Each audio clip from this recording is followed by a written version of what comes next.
కవిత గారు. ఇది నా చివరి రోజు అయినప్పటికీ ఇంపార్టెంట్ సబ్జెక్ట్ కాబట్టి మాట్లాడుతున్నాను అధ్యక్ష.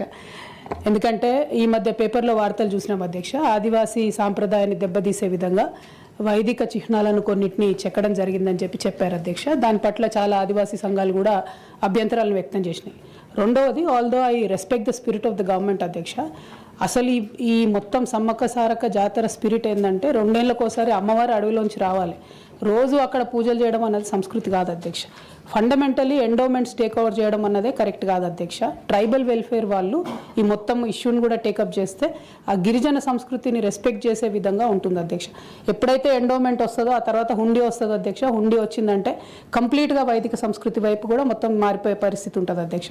అటువంటి పరిస్థితి రాకుండా దయచేసి గిరిజన ఆదివాసీ సంస్కృతులను గౌరవిస్తూ ఉండే విధంగా సౌకర్యాలు కల్పిద్దాం అధ్యక్ష. But on a permanent basis అక్కడ పెద్ద పెద్ద కన్స్ట్రక్షన్స్ రావడం, ఒకటి ఫారెస్ట్ అధ్యక్ష, 2 టోటల్ సమ్మక్క సారక్క జాతర యొక్క ఆలోచన విధానానికి సంపూర్ణంగా వ్యతిరేకం అధ్యక్ష. I just wanted to put that point.